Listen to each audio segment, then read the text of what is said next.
India's IT city and garden city Bengaluru is eyeing a new moniker. That is of the country's most congested city. A new study by Dutch location technology specialist TomTom has ranked Bengaluru as the world's second most congested city, only behind London, which took the top spot. So how congested is Bengaluru? Well, it took 12 minutes and 10 seconds for Bengalurians to cover 10 kilometers in the heart of the city last year. In contrast, it took people in London 36 minutes and 20 seconds to cover 10 kilometers in 2022. Now, the rush hour average speed in Bengaluru was just 18 kilometers per hour. This meant that Bengalurians lost 129 hours in 2022 due to rush hour traffic. Bengaluru stood 10th in the 2021 and 6th in 2022 on the list of the most congested cities. The other Indian city in which the list was Pune, which stood at 6th behind Dublin and Milan, and notably Delhi and Mumbai, which are perceived to be equally clogged, stood at 34th and the 47th positions respectively. We got used to it, like the potholes in the city kind of the way, but it's of course better if we can, have better system, flyovers and freeways so that we can go to work comfortably. See, most of the people in Bangalore, they spend 1.5 hours on the road. So we could spend quality time with people or doing something, better. Congested and it needs to be improved further. It should be organized. Government is doing their job, but responsibility lies also with the citizens. They are improving the infrastructure. I think it's developing. The city is. We have to cooperate as citizens, as he has told. From our end, it's the responsible behavior. We need to be more conscious about it, that the growing city will have this type of problems. We have to cooperate. As per my thing, we spend a lot of time in this traffic junction and all this whatever the signals and the over vehicle per house, there will be minimum of 4 to 5 minimum cars will be there. It's too much where we can't bear with the Bangalore traffic. This is the only negative what we are facing, and it has to be solved as soon as possible. All right, I have my colleagues Neha and Imran who are joining us from Bengaluru. Neha, let me come across to you first. Neha, of course, we did hear voices from the ground, and people, of course, are pretty much troubled with the whole traffic situation. Help us understand what are largely the contributing factors to this traffic mess.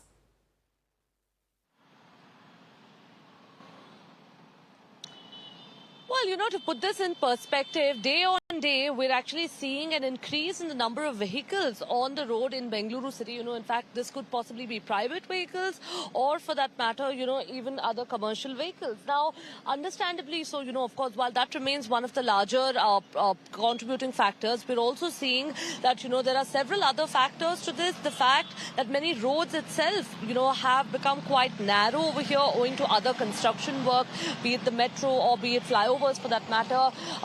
Third, of course, could also be the fact that the condition of the roads itself, have deteriorated quite a bit, really slowing down the movement of the vehicles on the road, ultimately resulting in a pile-up.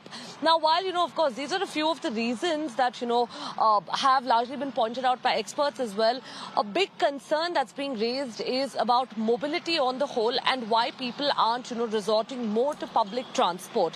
Yes, while, the connectivity, of course, in Bengaluru city, one might term it, isn't really the best, be it the bus connectivity or the metro connectivity. Efforts are on at this point in time to try and, increase the endpoint connectivity. But the larger question, of course, one of the citizens over there really pointed out was about people having to be more cooperative. Now, we spoke to several citizens on ground who really went on to say that, yes, while the officials, of course, also over here are to be held responsible for the rampant construction that's taking place, and in some places illogical construction as well, that people too, in fact, should be a little bit more cooperative in terms of using public transport. This is something that experts have also pointed out in the past, that the need to shift to public transport would, sort of ease the burden on the roads. Right, Neha. So, of course, infrastructure problems there, as you are pointing out, especially given the deteriorating condition of the roads. Let me also now quickly get in a quick word from Imran. Imran, if you could give us a sense of which are the worst affected areas as far as Bengaluru and the whole traffic situation is concerned.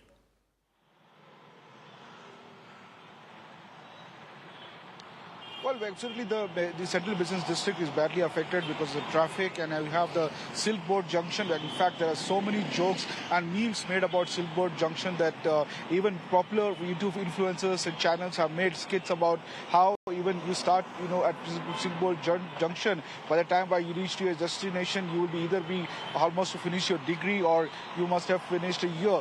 There are many such jokes about Silk Board Junction. Of course, IT corridor area, you have the Koramangala, Whitefield, and especially the Peenya if you're coming from the north side.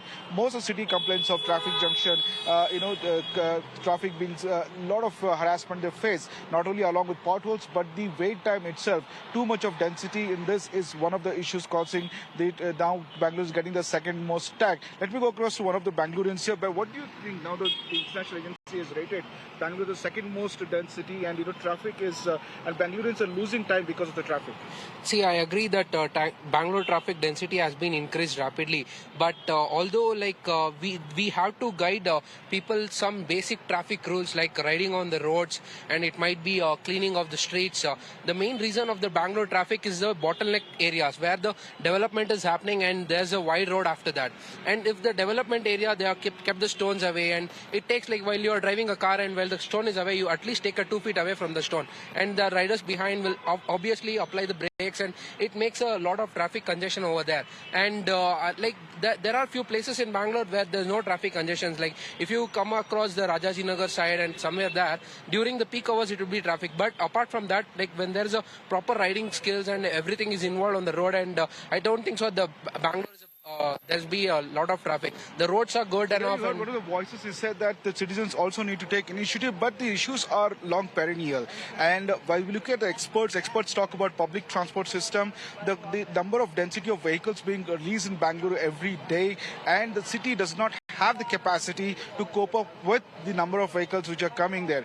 The earlier initial stage of development of Bangalore happened when the the PSUs came in, like the HAL and the other PUCs came in. That was the first big increase of population happened in Bengaluru.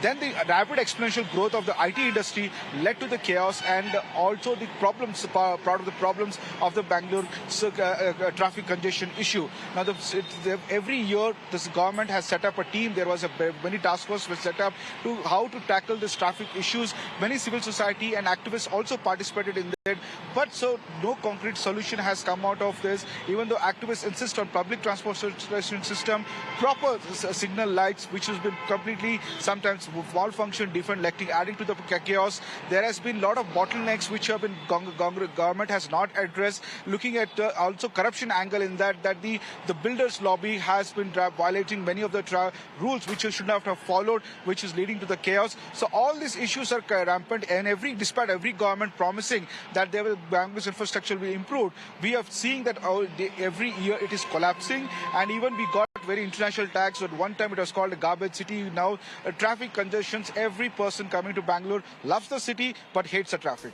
Absolutely, Imran. Neha, many thanks for joining us with all those details.